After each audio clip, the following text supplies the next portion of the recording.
Hello everyone, welcome back to your own channel Scientia. आज हम बात करेंगे जो साइंस की एमसीक्यू की सीरीज़ है जो पीटेट सीटेट एग्ज़ाम के लिए इम्पॉर्टेंट होगी। पेपर 2 के लिए मिक्स क्वेश्चंस होंगे।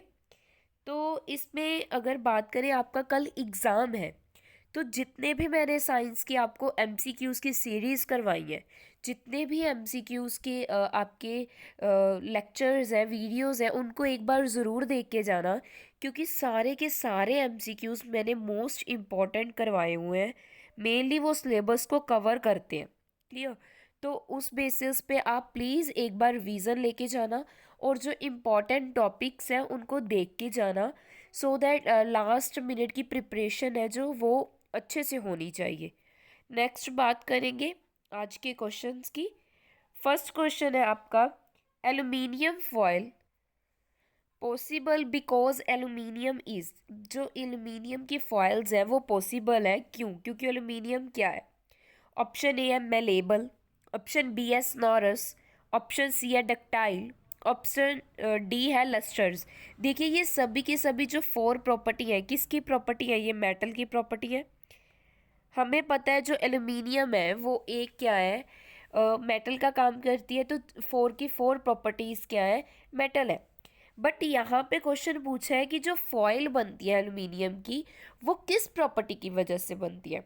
वो बनती है ऑप्शन ए, जो राइट आंसर है, मेलेबल प्रॉपर्टी की वजह से।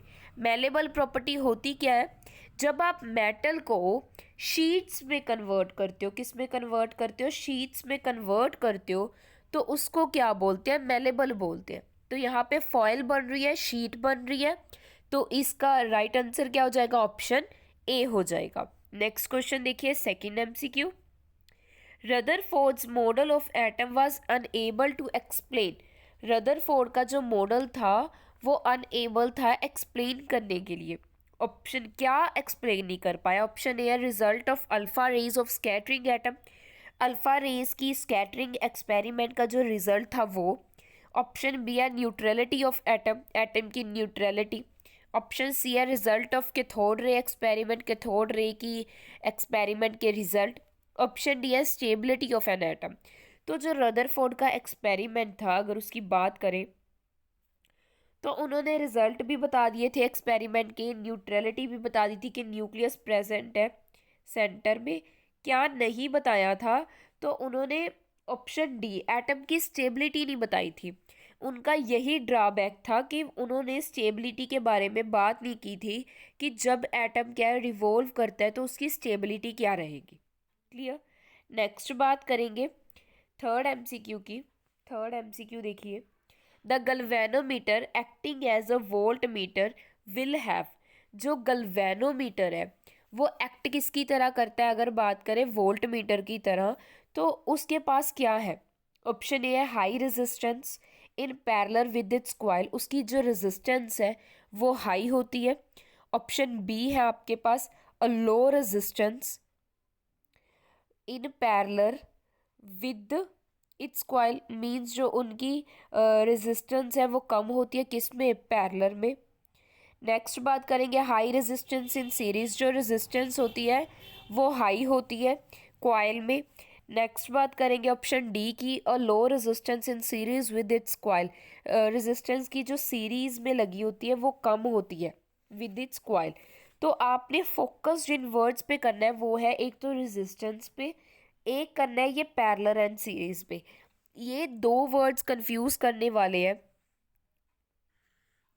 यहाँ पे अगर मैं बात करूँ तो मेन जो हमने बात करनी है गल्वेनोमीटर की, ठीक है। तो जो गल्वेनोमीटर है वो किस वे में, अगर इसकी मैं डायग्राम बनाना चाहूँ तो देखिए, जस्ट अ सेकेंड। हाँ जी, इस वे में है। यहाँ पे क्या है? गल्वेनोमीटर है प्लेस किया हुआ, उसके साथ में क्या है? एक रेजिस्टेंस लगाया जिसकी हाई रेजिस्टेंस है वायर में। तो इस वे में ये कनेक्ट किया गया है। इस वे में मैं आपको बना के दिखाती हूँ फुल स्ट्रक्चर यहाँ पे। क्लियर? इस वे में मैंने डॉटेड लाइन बना दी, थोड़ी अच्छी नहीं बनी बट यू कैन अंडरस्टैंड। तो यहाँ पे अगर बात करें, रेजिस्टेंस है जो कोयल, एक कॉयल में गल्वेनोमीटर में, वो हमेशा अगर बात करें लो है। तो जो गैल्वेनोमीटर है किस में कन्वर्ट हो जाता है, वोल्ट मीटर में। अगर resistance of a coil galvanometer अगर लो है तो जो गैल्वेनोमीटर है वो कन्वर्ट हो जाता है किस में, अगर बात करें वोल्ट मीटर में, वोल्ट मीटर में। क्लियर, ये आपको पता होना चाहिए गैल्वेनोमीटर किस काम आता है और वोल्ट मीटर किस काम आता है। नेक्स्ट अगर बात करें, अगर आप रेजिस्टेंस, फिर इसकी जो रेजिस्टेंस है वो क्या हो जाएगी, increase, its resistance to be increase हो जाएगी। अगर मैं नेक्स्ट बात करूं, अगर हाई रेजिस्टेंस है, हाई रेजिस्टेंस है और आपने क्या है ज्वाइन किया हुआ है सीरीज में, किस में ज्वाइन किया हुआ है, सीरीज में ज्वाइन किया हुआ है किसी भी कोल के गैल्वेनोमीटर के साथ, तो जो वैल्यू होगी रेजिस्टेंस की, जो वैल्यू होगी रेजिस्टेंस की वो किस पे डिपेंड करेगी, डिपेंड करेगी रेंज ऑफ वोल्ट मीटर, किस पे डिपेंड करेगी, रेंज ऑफ वोल्ट मीटर की, वोल्ट मीटर की रेंज पे डिपेंड करेगी। क्लियर, आई होप आपको क्वेश्चन समझ में आया हुआ है। तो यहाँ पे अगर जो हमारे क्वेश्चन की बात करें तो यहाँ पे क्या पूछा गया था, गैल्वेनोमीटर वोल्ट मीटर की तरह एक्ट कैसे करेगी। मैंने अभी क्या बताया, वैल्यू ऑफ रेजिस्टेंस है वो किस पे डिपेंड करती है, रेंज ऑफ वोल्ट मीटर पे। कब करेगी, जब हाई रेजिस्टेंस होगा और वो सीरीज में कनेक्ट होगा क्वाइल के। मींस इस क्वेश्चन का राइट आंसर क्या आ जाएगा, ऑप्शन सी आ जाएगा। क्लियर, बाकी क्वेश्चन भी आप जो बाकी ऑप्शंस है वो खुद मींस खुद समझ सकते हैं क्योंकि आपको मैंने चैप्टर्स करवाए हुए हैं। तो एमसीक्यूज की जो राइट ऑप्शन होती है मैं उसी को एक्सप्लेन कर देती हूँ अच्छे से, क्योंकि ये सिर्फ एमसीक्यू सीरीज होती है। नेक्स्ट बात करेंगे हमारे नेक्स्ट क्वेश्चन के बारे में। देखिए नेक्स्ट, देखिए which is the collective term of diseases causing micro organisms. जो डिसीजेस माइक्रो ऑर्गेनिजम्स के द्वारा की जाती हैं, उनके थ्रू होती हैं, उनको क्या कहा जाता है। ऑप्शन ए है पैरासाइट्स, ऑप्शन बी है बैक्टीरिया, ऑप्शन सी है पैथोजन्स, ऑप्शन डी है वायरस। तो आपने बताना है कलेक्टिव टर्म बतानी है किसकी, जो डिसीजेस किसकी वजह से होती है, माइक्रो ऑर्गेनिज्म मीन्स छोटे छोटे जो ऑर्गेनिजम्स हैं उनकी वजह से जो डिसीजेज होती हैं। तो इस क्वेश्चन का अगर राइट आंसर की बात करें, इस क्वेश्चन का राइट आंसर होगा ऑप्शन सी, पैथोजन्स में तीनों आ जाते हैं। जो ये पैथोजन्स वर्ड है, क्लियर, इसमें क्या आ जाता है, बैक्टीरिया भी आ जाता है, वायरस भी आ जाता है, पैरासाइट भी आ जाता है, जिनकी वजह से क्या होते हैं, डिसीजेज होते हैं, that can cause diseases, that can cause, just a second, हाँ जी, डिसीजेज, वो सभी किस में इंक्लूड होते हैं, पैथोजन्स में। तो इस क्वेश्चन का राइट आंसर क्या हो जाएगा आपके पास, ऑप्शन सी हो जाएगा। नेक्स्ट क्वेश्चन देखिए, नेक्स्ट न्यूमेरिकल्स है, ध्यान से समझते हैं इनको, इधर थोड़ा इधर कर लेते हैं। हाँ जी, if a sound wave of frequency 500 hertz, frequency क्या दी हुई है आपको, 500 हर्ट्ज दी हुई है, and wavelength of 2.9 metre is transmitted through water, the velocity of sound in meter per second is। तो आपने velocity of sound बताना है। सबसे पहले बात करेंगे, आपको फ्रीक्वेंसी कितनी दी हुई है, 500 हार्ट्स, 500 हार्ट्स दी हुई है। वेवलेंथ मींस लेमडा आपको दिया हुआ है, 2.9 मीटर दिया हुआ है। आपने पता क्या करना है, वेलोसिटी ऑफ साउंड पता करनी है इन वाटर, वेलोसिटी आपने क्या करनी है, फाइंड आउट करनी है। देखिए अगर मैं बात करूँ यहाँ पे आपको फॉर्मूला पता होना चाहिए। वेलोसिटी का फॉर्मूला क्या होता है, frequency into wavelength means lambda. Frequency आपकी कितनी है, 500, लैम्डा कितने आपका 2.9। जब इसको आप सॉल्व करोगे तो इसका पॉइंट नीचे 10, 0 से 0 कैंसल। तो अब इसके मल्टीप्लाई करके देख लेते हैं। 29 को जब आप 5 से मल्टीप्लाई करोगे, 9 5 ज़ा 45, 4 कैरी, 5 4 ज़ा 5 2 ज़ा 10 प्लस 4 14, क्या आ गया 1450। क्लियर, क्योंकि ये एक ज़ीरो हमने अभी ली नहीं ना, तो इस वजह से। तो आपका राइट आंसर क्या हो जाएगा? ऑप्शन बी आपका क्या हो जाएगा? ऑप्शन बी आपका क्या हो जाएगा? राइट आंसर हो जाएगा। नेक्स्ट बात करेंगे नेक्स्ट क्वेश्चन की। An electric bulb is rated 220 volt to 110 what.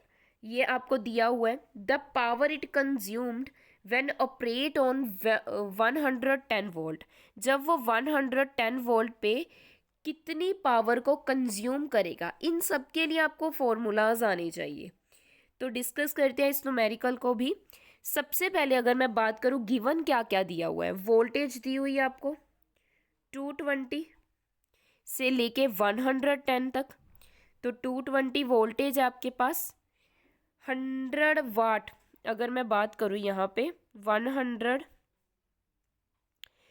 वाट पे आपने बताना है कितनी कंज्यूम करेगा। 110 वाट पे आपने क्या बताना है, कितनी कंज्यूम करेगा ये। तो अगर मैं बात करूं यहाँ पे आपके पास पी का पावर का फॉर्मूला क्या होता है, V square by R, resistance. तो आपके पास रेजिस्टेंस आप कैसे निकाल सकते हो, यहाँ से लेके चलेंगे। मैं आराम से सॉल्व कर रही हूँ। रेजिस्टेंस इधर चली जाएगी, क्या आ जाएगा आपके पास, वी स्क्वायर बाय पावर आ जाएगी।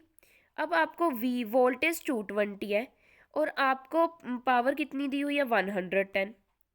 तो पुट कर देते हैं, 220 दिया हुआ है, पावर कितनी है 110। तो इसको कैसे लिखोगे आप, 220 इंटू 220 बाय 110। क्लियर, ज़ीरो से ज़ीरो कैंसिल, 11 टू ज़ा 22। आपके पास कितनी आ गई 440। यहाँ तक क्लियर हुआ, आई होप आपको। नेक्स्ट अगर मैं बात करूँ, आपसे पूछा क्या गया है, जब आप, ये तो आपकी रेजिस्टेंस आ गई 440 ओम, आपकी क्या आ गई, रेजिस्टेंस आ गई बल्ब की। आई थिंक बल्ब ही था, हाँ जी इलेक्ट्रिक बल्ब ही था। तो उसकी रेजिस्टेंस आ गई। नेक्स्ट क्या कहा गया है, अगर वोल्टेज 110 वोल्टेज पावर कंज्यूम कर रही है, तो अभी पावर का फॉर्मूला अभी बताया था क्या है, वी स्क्वायर बाय आर, यही फॉर्मूला था। वैल्यू पुट कर देंगे हम यहाँ पे। अब आपने क्या अगर बात करें क्या निकालनी है, पावर निकालनी है। वी स्क्वायर आपके पास कितना है 110 गिवन है, इंटू 110 क्योंकि स्क्वायर है। रेजिस्टेंस आपके पास कितना गिवन आया 440। रेजिस्टेंस आपके पास कितना आया 440। इसमें में लिख लेंगे, ज़ीरो से ज़ीरो कैंसिल, 11 के टेबल पे 44 4 पे, 4 के टेबल पे अगर बात करें, 2 के टेबल पे कट कर सकते हो पहले 2, तो फिर 5 पे जाएगा, फिर 5 पे 55, कितना आ गया आपके पास 55/2 आ जाएगा। इसको क्या है आगे आप डिवाइड कर दीजिए, 2 के टेबल पे जाएगा, 2 पे गया, फिर 15 आ गया, तो 7 पे गया, 14.5, 27.5 क्या आ जाएगा, राइट आंसर आ जाएगा। देखते हैं ऑप्शन मैच होती है कोई। आई थिंक यहाँ पे कुछ गड़बड़ है। I think just a second, यहाँ पे 110 ही है। आई जस्ट अ सेकेंड में चेक कर लेते हैं। आई थिंक ये करेक्ट है।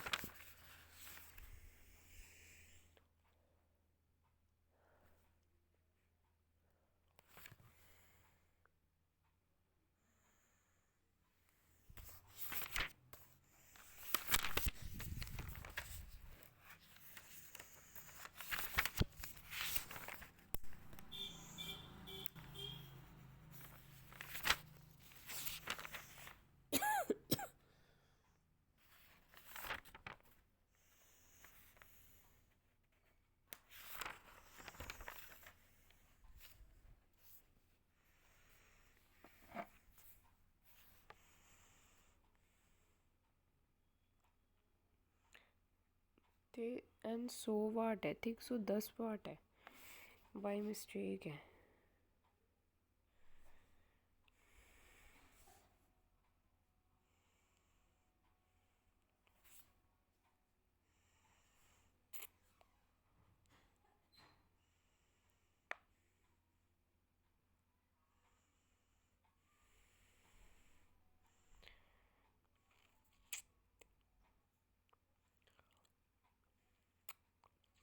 ठीक है।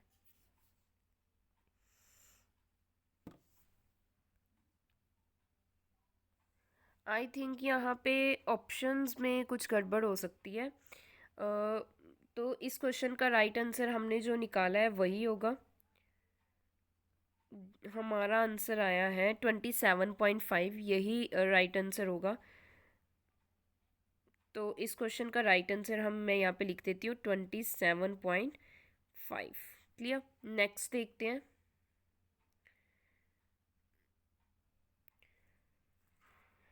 नेक्स्ट है what are stromata responsible for. Stromata किस किस के लिए रिस्पॉन्सिबल होती हैं। ऑप्शन ए है आपके पास अब्जॉर्प्शन ऑफ वाटर, वाटर को अब्जॉर्ब करने के लिए। Next option B exchange of gases, gases को एक्सचेंज करने के लिए। ऑप्शन सी है ट्रांसपीरेशन, ट्रांसपीरेशन करने के लिए। ऑप्शन डी है ऑल ऑफ द अबव, यह सभी के सभी एक्टिविटीज़ के लिए स्ट्रोमेटा रिस्पॉन्सिबल है। तो इस क्वेश्चन की अगर बात करें तो इस क्वेश्चन का राइट आंसर होगा ऑप्शन डी, क्योंकि जो स्ट्रोमेटा है, स्ट्रोमेटा कहाँ पे प्रेजेंट होता है, प्लांट्स की लीव्स पे। जो प्लांट के लीव्स होते हैं वहाँ पे स्ट्रोमेटा प्रेजेंट होता है, जिसका मेन काम वाटर को अब्जॉर्ब करना भी होता है। ट्रांसपीरेशन मीन्स अगर एक्सेस वाटर है तो उसको रिलीज करना भी होता है। Exchange of gases means carbon dioxide को टेक इन करना और ऑक्सीजन को रिमूव करना, ये भी किसका काम होता है, स्ट्रोमेटा का। तो इस क्वेश्चन का राइट आंसर क्या हो जाएगा, डी हो जाएगा। नेक्स्ट बात करेंगे नेक्स्ट क्वेश्चन की। नेक्स्ट है amoeba is form of. Amoeba किसकी फॉर्म है, मीन्स अमीबा किस कैटेगरी से बिलोंग करता है।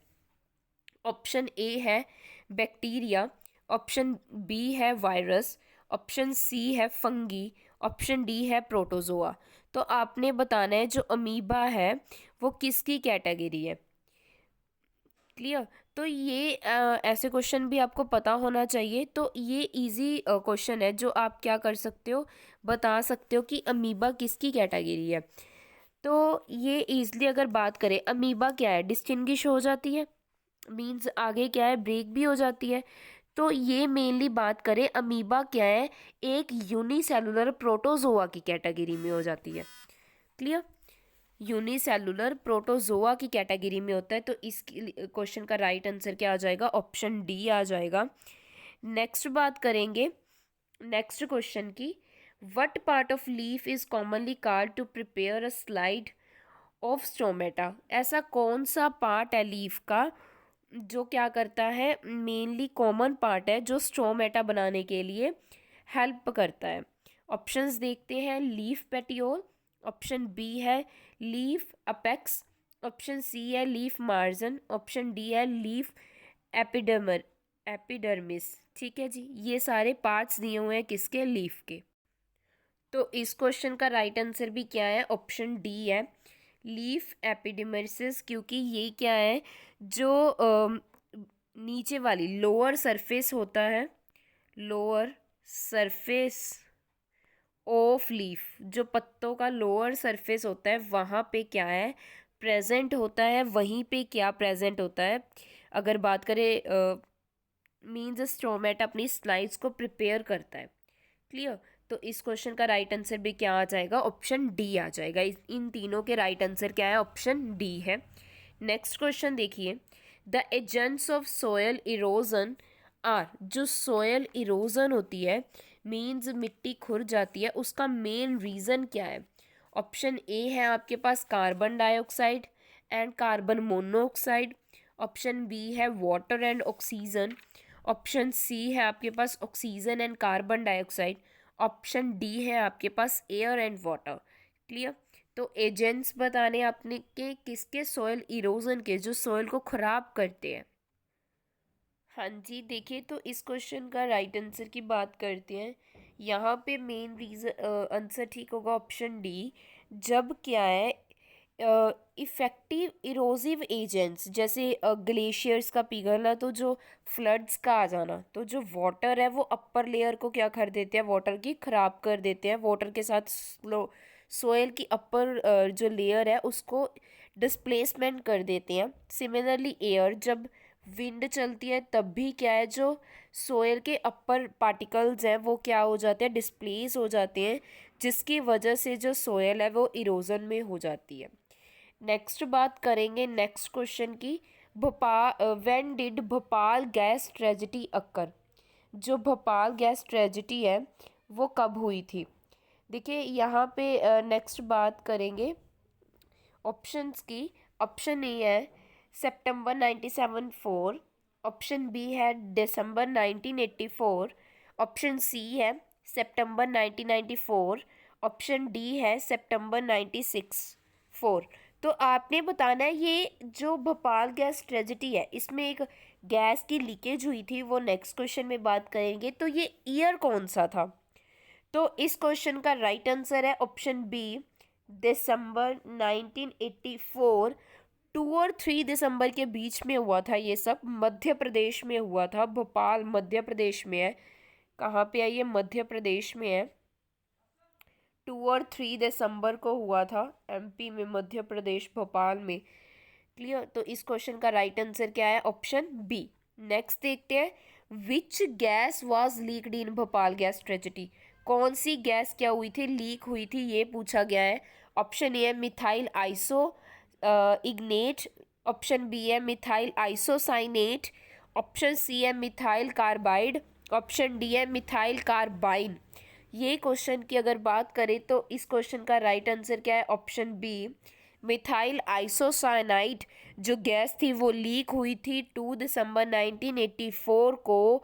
कहाँ से अगर बात करें, एक UCIL प्लांट था, वहाँ से गैस क्या हुई थी, लीक हुई थी, जिसमें बहुत ज़्यादा लोग मर भी गए थे और मर गए थे, बहुत ज़्यादा डेथ्स हुई थी। तो इस क्वेश्चन का राइट आंसर क्या हो गया, ऑप्शन बी।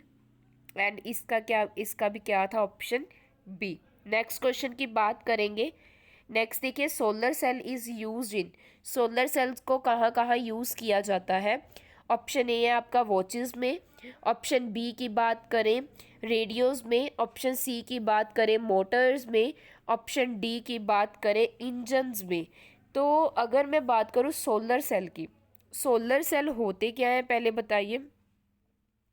सोलर सेल वो होते हैं जो सन से एनर्जी ले लेते हैं, सन से क्या करते हैं, एनर्जी गेन करते हैं, फिर उसको चार्ज करते हैं।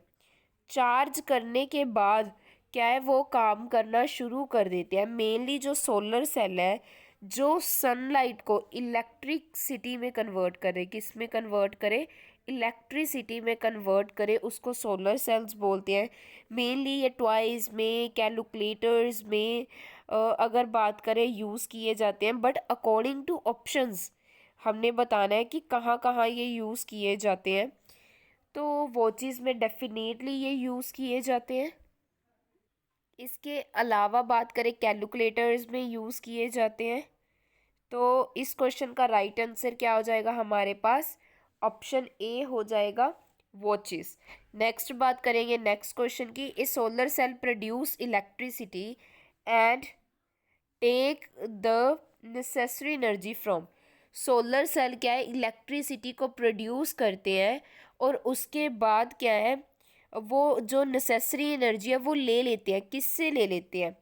ऑप्शन ए एयर से, ऑप्शन बी मून से, ऑप्शन सी एटमॉस्फेयर से, ऑप्शन डी है सन से। तो इस क्वेश्चन का राइट आंसर क्या हो जाएगा, सन से।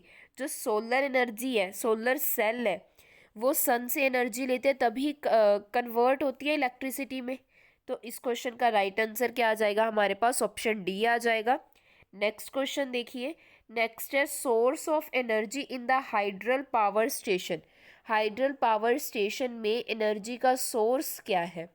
ऑप्शन ए दिया हुआ है आपके पास वाटर, ऑप्शन बी दिया हुआ है कोल, ऑप्शन सी दिया हुआ है आपके पास पेट्रोल, ऑप्शन डी दिया हुआ है आपके पास वुड। तो देखिए हाइड्रल पावर मैंने पहले आपको समझाया हुआ है। तो हाइड्रल मीन्स वाटर से लिंक करना है आपने। तो हाइड्रल पावर स्टेशन में किससे एनर्जी ली जाती है, वाटर से, जैसे हमारे डैम्स है। तो इसका राइट आंसर क्या आ गया, ऑप्शन ए आ गया। नेक्स्ट देखिए, in torch cell chemical energy is converted to, जो टॉर्च सेल होते हैं उसमें जो केमिकल एनर्जी है वो किस में कन्वर्ट की जाती है।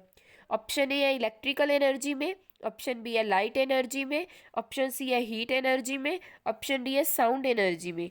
तो टॉर्च सेल में केमिकल एनर्जी को इलेक्ट्रिकल एनर्जी में कन्वर्ट किया जाता है। तो इसका भी राइट आंसर क्या हो जाएगा, ऑप्शन ए हो जाएगा। नेक्स्ट बात करेंगे नेक्स्ट एमसीक्यू की। अब मैग्नेटिक लाइन, देखिए ये तीनों के तीनों पीटेट में आए हुए हैं 2011 एंड 15 में, तो ध्यान से समझिएगा। हाँ जी, फर्स्ट क्वेश्चन देखते हैं इस पे।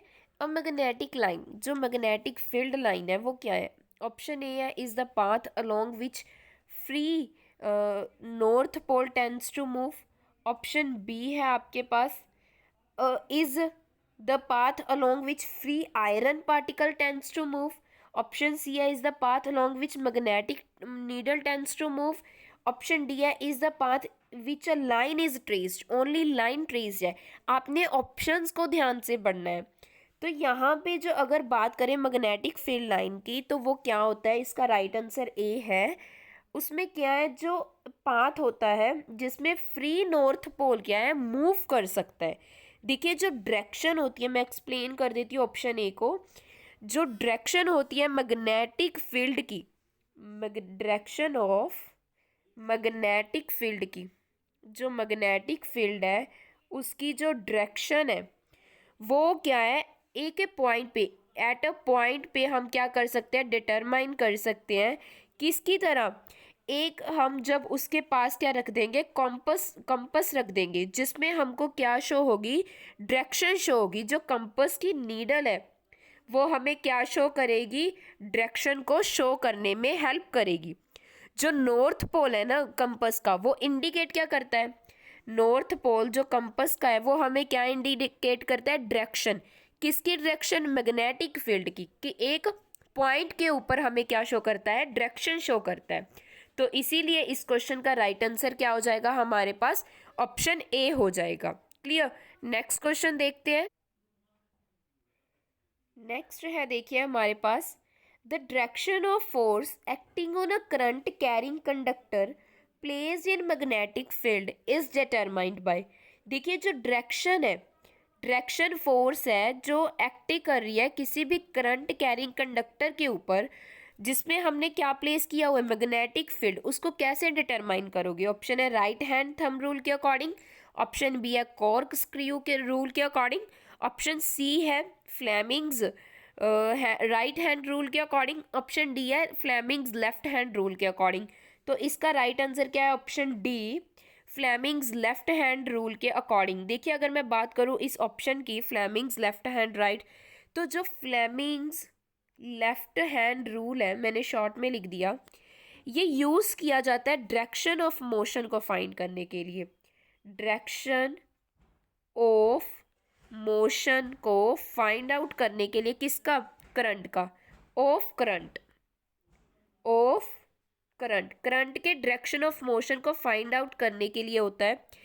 जो क्या, कौन कैरी कर रहा है, कंडक्टर, जब किस में प्लेस किया गया होता है, मैग्नेटिक फील्ड में। मींस इसका मेन काम क्या है, डायरेक्शन मोशन की, करंट के मोशन की डायरेक्शन को फाइंड आउट करना है। यहाँ पे हम क्या है, थ्री वेज में अगर मेरे पास यहाँ पे बना सकती, यहाँ पे क्या होती है हमारी, एक तो सेंटर फिंगर होती है, और एक यहाँ पे थंब होता है इस वे में, और एक यहाँ पे हमारी क्या होती है, और फिंगर होती है इस वे में सीधी। मैंने ऐसे एक शॉर्ट में बना दिया है तो आप समझ लेना। तो ये क्या शो करता है, फील्ड, ये वाली फिंगर क्या शो करती है, फील्ड, और उसके साथ वाली जो होती है वो करंट शो करती है, और जो थंब है वो क्या शो करता है, मोशन शो करता है। इस वे में ये तीनों क्या करते हैं, काम करते हैं। आप सिंपली, अगर मैं फिंगर्स ना बनाऊँ तो आप इस वे में भी बना सकते हो डायग्राम को, ऐसे मीन्स लाइंस के अकॉर्डिंग। यहाँ पे क्या है, ये क्या शो कर रहा है, फील्ड को शो कर रहा है। यहाँ पे अगर बात करें ये फोर्स है, नेक्स्ट जो नीचे है वो क्या है, करंट। क्लियर। इसको क्या बोलते हैं, फ्लेमिंग्स लेफ्ट हैंड रूल। तो इस क्वेश्चन का राइट आंसर आई होप आपको समझ आ चुका है। नेक्स्ट क्वेश्चन देखते हैं। नेक्स्ट क्वेश्चन देखिए क्या कहते हैं, the power of earthquake is expressed in the terms of magnitude on a scale card. जिसमें हम क्या है, अर्थक्वेक की पावर को माप सकते हैं, वो कौन सा स्केल है। ऑप्शन ए है राइटर स्केल, ऑप्शन बी है क्वैक स्केल, ऑप्शन सी है रीचर स्केल, ऑप्शन डी है अर्थ स्केल। तो ये सिंपल है, option C is right answer, Richter scale. Next देखिए, नेक्स्ट क्वेश्चन है the ohm of resistivity is sorry the unit of resistivity is. Resistivity की unit क्या है, यहाँ पे आपसे यूनिट पूछी है। यूनिट हर चीज़ की इम्पोर्टेंट है, तो प्लीज़ करके जाइएगा, यूनिट्स इम्पोर्टेंट है, मोस्ट इम्पोर्टेंट है। ऑप्शंस देखते हैं। ऑप्शन ए है आपके पास ओम दी हुई है, ऑप्शन बी है आपके पास ओम मीटर दी हुई है, ऑप्शन सी है आपके पास मो दी हुई है, means opposite inverse of ohm, option D है आपके पास एम्पियर दी हुई है। तो आपने बताना है कि रेजिस्टिविटी, जिसको हम रो से डिनोट करते हैं, रो से लिखते हैं इस वे में, तो इसकी जो एसआई यूनिट है वो क्या होती है, ओम मीटर। ओम मीटर मीन्स इसका राइट आंसर क्या हो जाएगा, ऑप्शन बी हो जाएगा। क्लियर। नेक्स्ट क्वेश्चन देखते हैं हम। नेक्स्ट है हमारे पास kilowatt hour is unit of. जो किलो वाट आर है वो किसकी यूनिट है। ऑप्शन ए है पोटेंशियल डिफरेंस की, ऑप्शन बी है इलेक्ट्रिकल पावर की, ऑप्शन सी है इलेक्ट्रिकल एनर्जी की, ऑप्शन डी है चार्ज की। तो किलो वाट आर किसकी यूनिट है, किसके इक्विवेलेंट है। तो ये इक्विवेलेंट होता है एनर्जी के। किसके इक्विवेलेंट होता है, एनर्जी के। तो किलो वाट आर को अगर मैं एक्सप्रेस करना चाहूँ तो ये मीन्स हम पावर में भी एक्सप्रेस कर सकते हैं, इसको एनर्जी के भी। इस unit kilowatt hour unit है एनर्जी की, बट ये किसके इक्वल हो जाता है आगे, 1 किलो वाट के, जो किसकी होती है, पावर की। तो 1 किलो वाट आर ये किसकी यूनिट है, ये किसकी यूनिट हो गई हमारे पास, ऑप्शन सी इलेक्ट्रिकल एनर्जी की। यहाँ पे जो किलोवाट अगर अकेला आ जाए तो वो पावर की बन जाती है, तो अगर साथ में किलोवाट आर आ जाए तो वो बन जाती है इलेक्ट्रिकल एनर्जी की बन जाती है। तो इस क्वेश्चन का राइट आंसर क्या हो जाएगा, ऑप्शन सी हो जाएगा। नेक्स्ट देखिए, joule per coulomb is same as. जो जूल पर कूलम है ये किसके सेम है, जूल पर कॉलम किसके सेम है, ये पूछा गया आपसे। नेक्स्ट अगर मैं बात करूं ऑप्शन की, ऑप्शन ए है आपके पास वॉट की, ऑप्शन बी है आपके पास वोल्ट की, ऑप्शन सी है एम्पियर की, ऑप्शन डी है ओम की। अगर पीछे से आपको डिस्टर्बेंस आ रही हो तो उसके लिए really very sorry. Clear. Discuss करते हैं इस क्वेश्चन को। आपने बताना है कि जूल पर कूलम ये किसके इक्वल है, मींस किसके जैसा है, सेम एज किसके है। सबसे पहले ये यूनिट किसकी है आपने ये बता देती हूँ मैं। Joule per coulomb electrical potential की यूनिट है। किसकी यूनिट है, इलेक्ट्रिकल पोटेंशियल की। इसको और क्या लिख सकते हो आप, और किस वे में आप इसको शो कर सकते हो।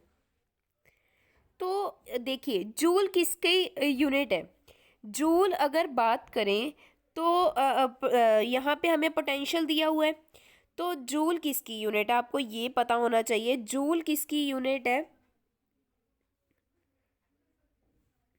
वर्क डन की। एंड जो कूलम है ये किसकी यूनिट है, चार्ज की। वर्क डन बाय चार्ज किसके इक्वल होता है, हमारा पोटेंशियल के इक्वल होता है। क्लियर। P4 पोटेंशियल के इक्वल होता है। तो पोटेंशियल को कैसे लिखते हैं, work done by charge. And the unit of potential difference की क्या होती है हमारे पास, यूनिट की अगर बात करें तो मैंने आपको पीछे वाले जो क्वेश्चन है यहाँ पे मैंने बताया था आपके पास कि पोटेंशियल डिफरेंस की जो यूनिट है वो क्या है हमारे पास, वोल्ट। क्लियर। तो इसकी भी यूनिट किसके इक्वल हो जाएगी फिर, वोल्ट के। तो इस क्वेश्चन का राइट आंसर क्या आ जाएगा आपके पास, ऑप्शन बी वोल्ट। ये मैं साथ साथ एक्सप्लेन कर रही हूँ सो दैट आपके पास कोई भी डाउट ना रहे। क्लियर। नेक्स्ट बात करेंगे, हाँ जी, अगर आपके वाट के पूछ लेते तो वो क्या होती है, जूल पर सेकंड होती है, यहाँ पे पर कूलम है, तो ध्यान रखना है। नेक्स्ट क्वेश्चन देखिए, energy required to dry the cloth quickly. हम कौन सी एनर्जी की ज़रूरत है कपड़ों को जल्दी सुखाने के लिए। आप घर पे अगर बात करें क्लॉथ्स को ड्राई करते हैं तो किस चीज़ की, किस एनर्जी की आपको सबसे ज़्यादा ज़रूरत पड़ती है। ऑप्शन ए है आपके पास सोलर एनर्जी, ऑप्शन बी है आपके पास साउंड एनर्जी, ऑप्शन सी है आपके पास काइनेटिक एनर्जी, ऑप्शन डी है आपके पास पोटेंशियल एनर्जी। तो आपने ये बताना है कौन सी एनर्जी की आपको सबसे ज़्यादा ज़रूरत पड़ती है जब भी आप क्लोथ्स को ड्राई करते हो। तो इस क्वेश्चन का राइट आंसर क्या हो जाएगा हमारे पास? सोलर एनर्जी, ऑप्शन ए हो जाएगा, क्योंकि सन की हेल्प से आप सबसे इजीली क्लॉथ्स को ड्राई कर सकते हो। नेक्स्ट बात करेंगे नेक्स्ट क्वेश्चन की, विच of the following energy is use in artificial satellites? कौन सी ऐसी एनर्जी है जो आप आर्टिफिशियल सैटेलाइट्स में यूज करते हो? ऑप्शन ए है पेट्रोल, बिल्कुल भी नहीं। ऑप्शन बी है liquid hydrogen, no. Option C है solar cell and option D है आपकी इलेक्ट्रिकल एनर्जी। तो इस क्वेश्चन का राइट आंसर भी क्या हो जाएगा आपके पास? सोलर सेल, ऑप्शन सी हो जाएगा, क्योंकि हम ज़्यादातर सोलर सेल्स को यूज़ करते हैं सो दैट सन की रेज उन पर पड़ती रहे और वो क्या है वर्क करते रहे प्रॉपर वे में। क्लियर? नेक्स्ट क्वेश्चन देखिए, which of the following required electrical energy? इन सब में से किसको इलेक्ट्रिकल एनर्जी की ज़रूरत पड़ती है? ऑप्शन ए है आपके पास विंड मिल को, ऑप्शन बी है आपके पास इंडस्ट्रीज को, ऑप्शन सी है बाईसाइकिल को, ऑप्शन डी है पैराशूट्स को। तो यहाँ पे इलेक्ट्रिकल एनर्जी का पूछा गया है हमसे। तो देखिए विंड मिल चलाने के लिए तो विंड की ज़रूरत पड़ती है, तो गलत। बाईसाइकिल चलाने के लिए तो हमें किसी चीज़ की भी ज़रूरत नहीं पड़ती, ह्यूमन मीन्स हम खुद चला सकते हैं। ऑप्शन डी पैराशूट के लिए एयर की ज़रूरत पड़ती है। तो इस क्वेश्चन का राइट आंसर क्या आ जाएगा? Option B industry. Next question देखिए, which type of energy is use in telecommunication? Telecommunication, tele का मतलब होता है दूर। जब आप दूर से किसी से कम्युनिकेट करते हो तो आपको किस चीज़ की सबसे ज़्यादा ज़रूरत पड़ती है? ऑप्शन ए है इलेक्ट्रिकल की, ऑप्शन बी है मैकेनिकल एनर्जी की, ऑप्शन सी है काइनेटिक एनर्जी की, ऑप्शन डी है आपके पास पोटेंशियल एनर्जी की। तो टेली कम्युनिकेशन मीन्स दूर का कम्युनिकेशन, जैसे आप मोबाइल्स, क्लियर, जितनी भी चीज़ है, तो इन सब में आपको किस कंप्यूटर, ईमेल सेंड करना है, तो किस चीज़ की ज़रूरत पड़ती है आपको, कौन सी एनर्जी की ज़रूरत पड़ती है, ये पूछा गया है। तो देखिए इन सबको चार्ज करने की ज़रूरत पड़ती है, तो इस क्वेश्चन का राइट आंसर क्या हो जाएगा? Electrical energy. Clear? Next question देखिए, एसआई यूनिट ऑफ फोर्सेस, बिल्कुल सिंपल एसआई यूनिट बतानी है फोर्स की। ऑप्शन ए है kilogram, option B newton, option C joule, option D acceleration. तो इस क्वेश्चन का राइट आंसर क्या हो जाएगा आपके पास? Option B newton is SI unit of force. Next देखिए, ओपनिंग एंड डोरिंग, opening the door is an example of, जब आप डोर को ओपन करते हो तो किसकी एग्जाम्पल है, कौन सी फोर्स की एग्जाम्पल है? ऑप्शन ए है आपका कंटैक्ट फोर्स, ऑप्शन बी है आपका non contact force, option C है स्प्रिंग फोर्स, ऑप्शन डी है मैग्नेटिक फोर्स। तो मैग्नेट का काम नहीं हो रहा तो कैंसिल, स्प्रिंग का काम नहीं हो रहा तो कैंसिल। यहाँ पे बात होगी कंटैक्ट की या नॉन कंटैक्ट की। तो इस क्वेश्चन का राइट आंसर ऑप्शन ए है, क्योंकि जब भी आप डोर को ओपन करोगे तो हैंड की ज़रूरत, हैंड तो यूज़ करोगे ना डोर को पुश करने के लिए या पुल करने के लिए, खींचने के लिए। तो जब आप हैंड से उसको कंटैक्ट में ला रहे हो तो ये कौन सी फोर्स होगी? कंटैक्ट फोर्स होगी। तो इसका राइट आंसर क्या आ जाएगा हमारे पास? ऑप्शन ए आ जाएगा। नेक्स्ट क्वेश्चन देखिए हमारे पास, डिस्प्लेसमेंट इज, डिस्प्लेसमेंट क्या है आपके पास? ऑप्शन ए है स्केलर क्वांटिटी, ऑप्शन बी है वेक्टर क्वांटिटी, ऑप्शन सी है बेस क्वांटिटी, ऑप्शन डी है ड्राइव्ड क्वांटिटी। तो ये तो गलत हो गया, या स्केलर है या वेक्टर है। डिस्प्लेसमेंट की अगर बात करें तो डिस्प्लेसमेंट है आपकी वेक्टर क्वांटिटी, मींस डिस्प्लेसमेंट क्या शो करती है? डायरेक्शन शो करती है। क्लियर? तो इस क्वेश्चन का राइट आंसर क्या हो जाएगा आपके पास? ऑप्शन बी हो जाएगा। नेक्स्ट देखिए, बॉडी ऑफ मास, एक बॉडी है जिसका मास क्या है? 50 kg with the force of 100 Newton. Force कितनी लग रही है? 100 न्यूटन। मास कितना है? 50 kg। फोर्स कितनी है आपके पास? 100 न्यूटन। एक्सेलेरेशन पता करनी है। एक्सेलेरेशन का फोर्स का फॉर्मूला क्या होता है? एम में force is equal to mass into acceleration. Force कितनी दी हुई है आपको? 100 न्यूटन। मास कितना दिया हुआ है? 50। एक्सेलेरेशन साथ में मल्टीप्लाई में, कोई भी चीज़ मल्टीप्लाई में उधर जाके क्या हो जाएगी आपकी? डिवाइड हो जाएगी। 50 0 से 0 कैंसिल, 5 से 10 कैंसिल 2, तो एक्सेलेरेशन की वैल्यू कितनी आ गई 2। तो इस क्वेश्चन का राइट आंसर क्या आ जाएगा आपका, ये रहा ऑप्शन डी, 2 मीटर पर सेकेंड। नेक्स्ट देखिए नेक्स्ट क्वेश्चन की तरफ। Newton's second law of motion give the relation between, जो न्यूटन का सेकेंड लॉ है वो किसका रिलेशन देता है। देखिए आपको न्यूटन्स के लॉ भी पता होना चाहिए, ये तो 9th क्लास से आ जाते हैं, तो इसका रहने का या छोड़ने का तो कोई सवाल ही नहीं पैदा होता, तो ये आपको पता होना ही चाहिए। यहाँ पे पूछा गया न्यूटन्स सेकेंड लॉ का रिलेशन बताना है आपने। ऑप्शन देखिए, फोर्स इंटू वेलोसिटी, नहीं फोर्स इंटू वेलोसिटी तो होता ही नहीं है, मैंने एक्चुअली अभी फॉर्मूला लिखा है। तो ऑप्शन बी है आपके पास force and mass and acceleration, option C है mass and acceleration, option D है नन ऑफ दीज। तो फोर्स का क्या फॉर्मूला होता है, मास इंटू एक्सेलेरेशन, तो इस क्वेश्चन का राइट आंसर क्या आ जाएगा, option B, force is equal to mass into acceleration. Next देखिए next question. It is difficult to walk on slippery road because, difficult है स्लिपरी रोड पे वॉक करना, क्यों क्यों डिफ़िकल्ट है, क्योंकि जो फ्रिक्शन है फीट एंड रोड के बीच में वो कम हो जाती है। ऑप्शन बी है friction between feet and road increase हो जाती है। ऑप्शन सी है इन रशिया कम हो जाता है। ऑप्शन डी है in Russia of person increase, in Russia क्या हो जाता है, इंक्रीज हो जाता है। देखिए यहाँ पे इन रशिया का कोई रिलेशन ही नहीं है, यहाँ पे बात होएगी फ्रिक्शन की, जो फ्रिक्शन है वो डिक्रीज हो जाती है पैर और रोड के बीच में, इसीलिए स्लिपरी पे हम स्लिप करते हैं। तो इसका राइट आंसर क्या आ जाएगा, ऑप्शन ए आ जाएगा। नेक्स्ट बात करेंगे नेक्स्ट क्वेश्चन की।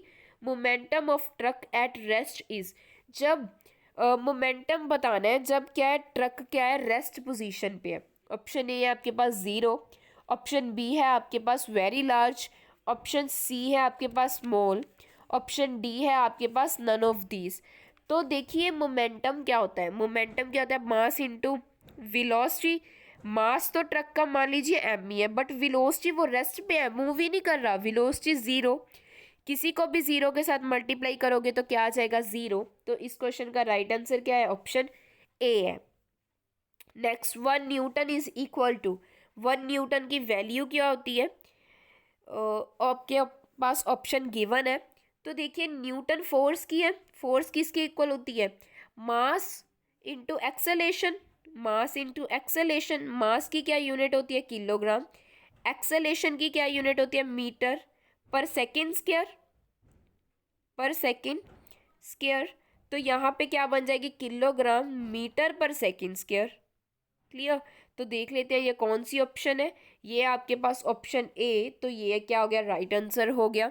नेक्स्ट क्वेश्चन देखिए, नेक्स्ट है universal law of gravitation depends upon, जो यूनिवर्सल लॉ है ग्रेविटेशन का वो किस पे डिपेंड करता है। अब इसके लिए आपको यूनिवर्सल लॉ पता होना चाहिए, तभी आप क्या है आंसर दे पाओगे। तो ऑप्शन ए है आपके पास साइज ऑफ प्लेनेट पे डिपेंड करता है, ऑप्शन बी है आपके पास distance between sun and planet पे डिपेंड करता है, ऑप्शन सी है आपके पास speeds about its on speed पे डिपेंड करता है, ऑप्शन डी है नन ऑफ दिस, इनमें से किसी चीज़ पे डिपेंड नहीं करता। तो यूनिवर्सल लॉ की अगर मैं बात करूँ तो यूनिवर्सल लॉ होता क्या है, यूनिवर्सल लॉ क्या होता है हमारे पास, force is equal to gravitational constant mass of m1 m2 by r square, ये हमारे पास क्या होता है, यूनिवर्सल लॉ होता है। Means distance between two objects की प्रोडक्ट अपॉन आर स्केयर, जो सॉरी मासेस की प्रोडक्ट और डिस्टेंस का square inversely proportional to square. तो आर का स्केयर मींस इसके इन्वर्सली प्रोपोर्शनल होता है डिस्टेंस के। तो अकेला साइज ऑफ प्लेनेट पे भी ग्रेविटेशनल लॉ डिपेंड नहीं करता, मैंने अभी बताया क्या होता है। Distance between sun and planet पे भी अकेला नहीं, मींस इन सब पे डिपेंड करता है। स्पीड अबाउट से सोनीस की तो बात ही नहीं होती। तो इस क्वेश्चन का right answer I think D आना चाहिए, नन ऑफ दीज, क्योंकि जो यूनिवर्सल लॉ ऑफ ग्रेविटेशन है वो प्रोडक्ट ऑफ टू मासेस के मींस मास के साइज के भी, या आप ऐसे भी लिख सकते हो A and B is right answer, क्योंकि साइज ऑफ प्लेनेट पे भी डिपेंड करता है एंड डिस्टेंस, उनके बीच में डिस्टेंस कितना है दो प्लैनेट्स के बीच में ही। यहाँ पे भी सन एंड प्लैनेट नहीं आना चाहिए, कोई डी कर लो, क्योंकि इसका करेक्ट ए भी रहने दो, आप डी कर लो। हाँ जी। डी इज राइट आंसर, क्योंकि एग्जैक्ट हमें कुछ नहीं बताया हुआ यहाँ पे, क्योंकि हर ऑब्जेक्ट आ जाता है, ज़रूरी नहीं है सिर्फ प्लैनेट्स की बात हो। नेक्स्ट क्वेश्चन देखते हैं हमारे पास। नेक्स्ट क्या है? The mass of an object is, mass of an object is, कोई भी ऑब्जेक्ट का मास क्या होता है? A quantity of matter contained in, उसके अंदर कितना मैटर है। ऑप्शन बी है इंडिपेंडेंट ऑफ ग्रेविटेशन, ग्रेविटेशन से इंडिपेंडेंट है। ऑप्शन सी है basically the same quantity as it is mass, mass की जितनी सेम क्वांटिटी है, तो इसका तो कोई लॉजिक ही नहीं बना। ऑप्शन डी है the force with which it is attracted by the earth, वो फोर्स जिसके द्वारा वो अट्रैक्ट किया जा रहा है, तो ये भी कोई करेक्ट आंसर नहीं बना कि जो फोर्स है जिसके द्वारा वो अट्रैक्ट हो रहा है अर्थ के ऊपर, नहीं ये भी नहीं बना। तो इसकी अगर मैं बात करूं तो मेनली ये डिपेंड करता है कि कितना मैटर उसके ऊपर डिपेंड है। तो इस क्वेश्चन का राइट आंसर क्या आ जाएगा? Option A, quantity of matter contained in it. Clear? Next question देखिए। नेक्स्ट है हमारे पास 2 points on the globe passing through axis are called, जो ग्लोब के 2 पॉइंट्स हैं जिसमें से वो पास करते हैं थ्रू एक्सिस, उनको क्या कहा जाता है? जिसमें से 2 पॉइंट्स क्या करते हैं? पास करते हैं।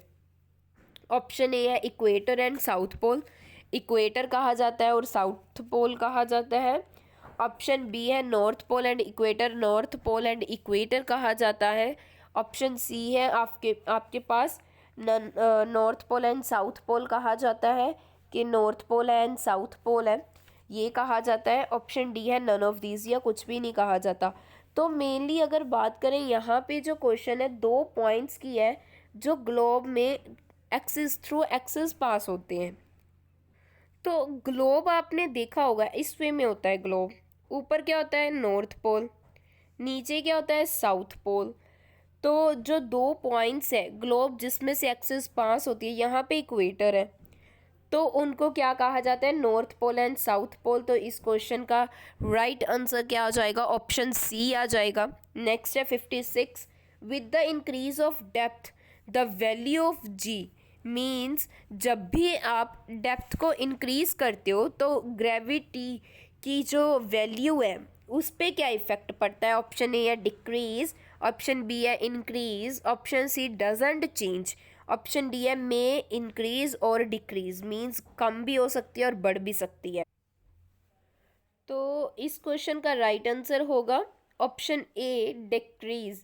देखिए बात करते हैं इस क्वेश्चन की, जैसे आपकी डेप्थ इंक्रीज होती है, जैसे जैसे आपकी डेप्थ आप बढ़ाते हो, वैसे वैसे ही जो मास है अर्थ का वो क्या हो जाता है? डिक्रीज हो जाता है, कम हो जाता है। सरफेस पे मैक्सिमम वैल्यू होती है, ये मैंने पहले भी बताया हुआ है, on the surface maximum value हो जाती है ग्रेविटी की। क्लियर? तो जैसे आप नीचे जाओगे वैसे वैसे क्या हो जाएगी? रेडियस कम हो जाएगा, वैल्यू भी कम होती जाएगी। तो acceleration due to gravity means जो जी है, एक्सेलेरेशन ड्यू टू ग्रेविटी, ये क्या हो जाएगी? ग्रेविटी डिक्रीज हो जाएगी जैसे जैसे डेप्थ क्या हो जाएगी? इंक्रीज हो जाएगी। तो हमसे पूछा गया था ग्रेविटी के बारे में, वो क्या हो जाएगी? डिक्रीज, जैसे जैसे डेप्थ क्या हो जाएगी? इंक्रीज हो जाएगी। अब बाकी ऑप्शंस तो मुझे एक्सप्लेन करने की आई थिंक ज़रूरत नहीं है।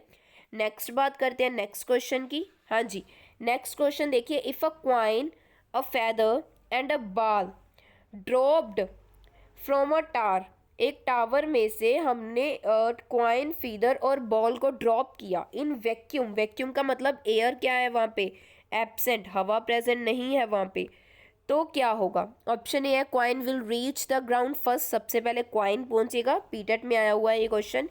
Feather will reach the first, पंख सबसे पहले पहुंचेगा। ऑप्शन सी है ball will reach the first, सबसे पहले बॉल पहुंचेगी। ऑप्शन डी है all with reach at the same time, तीनों की तीनों सेम टाइम पे पहुंचेंगे। तो इस क्वेश्चन का राइट आंसर क्या हो जाएगा हमारे पास? ऑप्शन डी, तीनों के तीनों सेम टाइम पे पहुंचेंगे। वहां पे एयर प्रेजेंट नहीं है, वैक्यूम है। वैक्यूम में तीनों की जो एक जैसे होंगे, तो तीनों एक जैसे मीन्स सेम टाइम पे नीचे गिरेंगे, अलग अलग नहीं गिरेंगे। क्योंकि अगर एयर प्रेजेंट होती तो पहले मे बी पंख आ जाता, फिर क्वाइन आती, फिर बॉल आती, बट यहाँ पे वैक्यूम मेंशन है।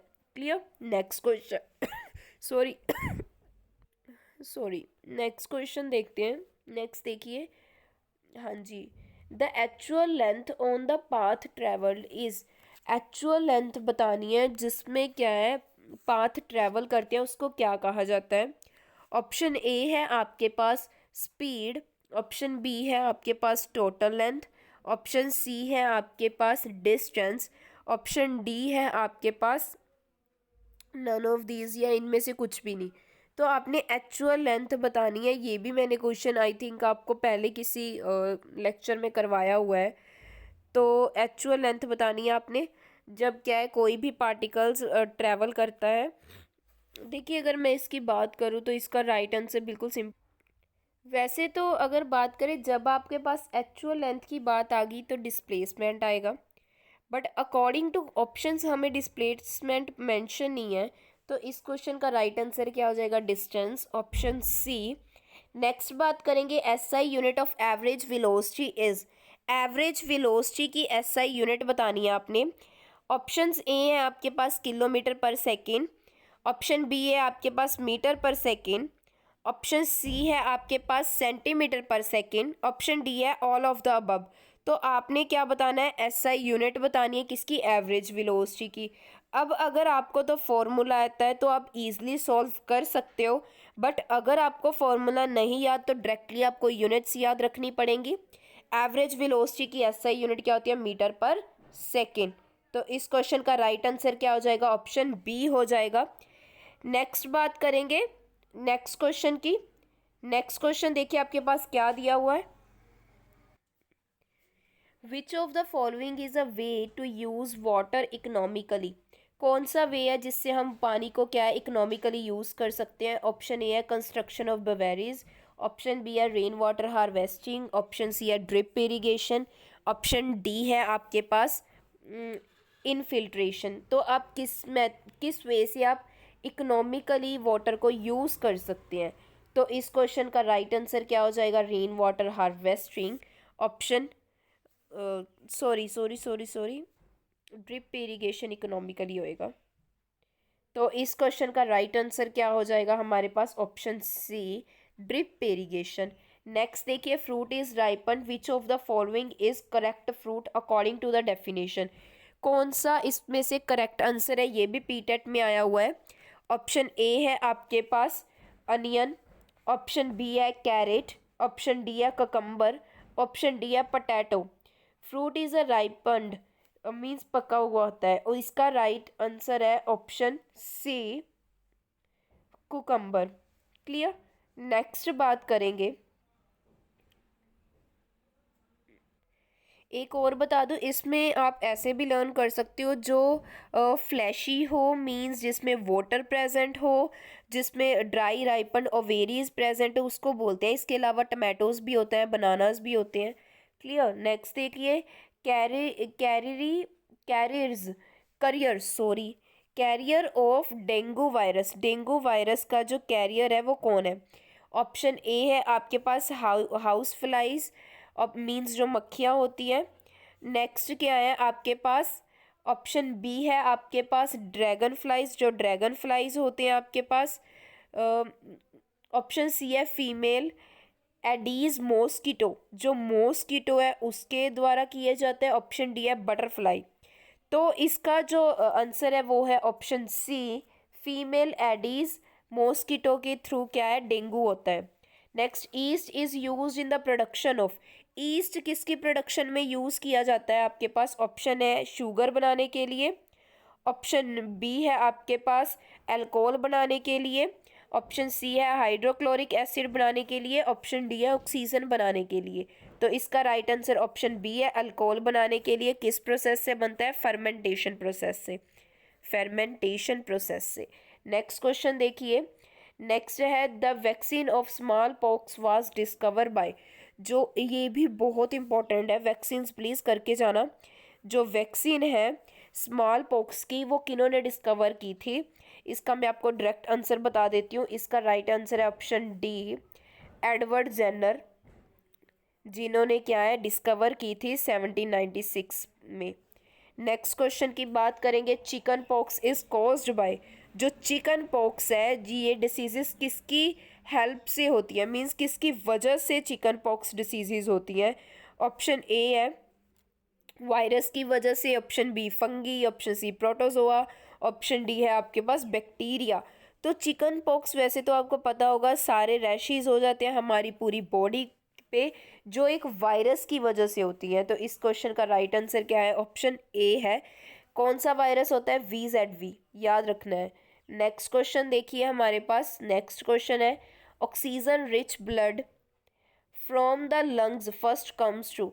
जो ऑक्सीजन रिच ब्लड है, जिसमें मीन्स सबसे ज़्यादा ऑक्सीजन पाई जाती है, वो जो ब्लड है फ्रॉम द लंग्स, लंग्स के बाद सबसे पहले कहाँ जाता है? ऑप्शन ए है लेफ्ट आर्टियम, ऑप्शन बी है आपके पास राइट आर्टियम, ऑप्शन सी है लेफ्ट वेंट्रिकल, ऑप्शन डी है राइट वेंट्रिकल। आपने बताना है। देखिए जाती तो ये, अगर मैं बताऊं, ये पल्मोनरी जो हमारी वेन है वो ऑक्सीजन रिच ब्लड को लेके आती है। कहाँ से लेके आती है? लंग्स से लेके आती है। लंग्स से लाने के बाद ये कहाँ पहुंचा देती है? उसको आर्टियम में पहुंचा देती है। कौन से? लेफ्ट आर्टियम में पहुंचा देती है। क्लियर? इसका राइट आंसर क्या हो गया? ऑप्शन ए 16 में आया हुआ है। Next, malaria is caused by. जो मलेरिया नाम की डिसीज़ है वो किसकी वजह से होती है? ये मैंने ट्रिक करवाई थी आपको, MKP। तो मलेरिया किसकी वजह से होती है? प्रोटोजोआ। इसका राइट आंसर क्या है? ऑप्शन सी। ट्रिक याद रखना, मलेरिया एंड काला अजहर अक्कर बाय प्रोटोजोआ, इसकी वजह से होती है। सारी ट्रिक्स लर्न करके जाना, मेरी शॉर्ट्स वीडियो को रिवाइज कर लेना कल, प्लीज़ अच्छे से एग्ज़ाम देना। नेक्स्ट अगर बात करें, यहीं तक थे आज के क्वेश्चन। तो सबसे पहले तो ऑल द वेरी बेस्ट जिनका कल एग्ज़ाम है, प्लीज़ अच्छे से एग्ज़ाम करके आना। All the best to all the candidates जिनका कल एग्ज़ाम है, टू ऑल। और प्लीज़ एक तो मैं मेन पॉइंट्स बता देती हूँ आपको कौन कौन से करके जाने हैं। एक तो वैक्सीन्स किन किनों ने डिस्कवर की, ये देख के जाना इम्पॉर्टेंट है। नेक्स्ट, कौन सी डिसीजेस किसकी वजह से होती हैं, कारण क्या है, कोज। ये एक आपने SI यूनिट्स देख के जानी है, इम्पॉर्टेंट है। फॉर्मूलाज देख के जाने हैं सारे, सो दैट आप न्यूमेरिकल्स सॉल्व कर पाओ, ये भी इम्पॉर्टेंट आपके। इसके अलावा अगर मैं बात करूं, ग्राफ देख के जाने हैं। मोशन चैप्टर के जितने भी ग्राफ है वो समझ के जाने हैं कि किस ग्राफ के साथ कैसे लिंक बैठता है, किस वे में हम ग्राफ को रिप्रेजेंट कर सकते हैं। यूनिवर्स चैप्टर की अगर मैं बात करूं, उसमें से भी आपको क्वेश्चंस बन सकते हैं, जैसे एस्ट्रोनॉमिकल ईयर, लाइट ईयर की जो वैल्यूज़ हैं वो आ सकती है। ये कुछ आपको मेन पॉइंट्स बता रही हूँ। आप पैडागोगी के जो क्वेश्चंस हैं वो ज़रूर अटेम्प्ट करके जाना। साइंस के जिन्होंने नहीं किए वो कर जाना, और वीडियोस देख के एक बार अपने डाउट क्लियर कर लेना। मैंने अपलोड की हुई हैं वीडियोस सीक्वेंस वाइज, वो देख के जाना। ये इंपॉर्टेंट पॉइंट्स बता रही हूँ जिसकी हेल्प से आप ईज़िली साइंस का पेपर कर सकते हो। आपको क्या पता होना चाहिए? रिन्यूएबल एंड नॉन रिन्यूएबल पता होना चाहिए, रिसोर्स कौन से होते हैं, वहाँ पे कन्फ्यूज़न हो जाती है। जो एक अपना, अब बात करते हैं लेके क्या जाना है। Please roll number, admit card, जिस पे आपने गेजेटेड ऑफिसर से स्टैंप लगवानी है अपनी पिक पे ऊपर, ज़रूर लेके जाना। साथ में आधार कार्ड ओरिजिनल लेके जाना, ओरिजिनल आधार कार्ड या कोई भी आप लेके जा सकते हो। नीचे बाकी मेंशन होगा सब आपको कि क्या क्या लेके जाना है, बट ये कुछ चीज़ें ज़रूरी है। अपनी वाटर बोतल भी खुद लेके जाना। वैसे तो विंटर्स है, ज़रूरत नहीं पड़ती, बट स्टिल आप एक बार लेके जाना। इसके बाद जब भी आपने OMR शीट भरनी है, फिल करनी है, तो जल्दबाजी नहीं करनी, आराम से 10 क्वेश्चन सॉल्व करना, और उसके बाद क्या करना है आपने उनको जो फिलअप करना है, फिर आप नेक्स्ट करोगे। और अगर आपने एक छोड़ा है तो नेक्स्ट ध्यान से फिल करना, कहीं उसी में मत कर लेना। एक नेगेटिव मार्किंग नहीं है, तो कोशिश करना ऑल क्वेश्चंस को अटेम्प्ट करने की। अगर टाइम कम रह जाता है तो एक बार ऑल क्वेश्चंस को अटेम्प्ट कर देना। क्लियर? क्योंकि नेगेटिव मार्किंग नहीं है।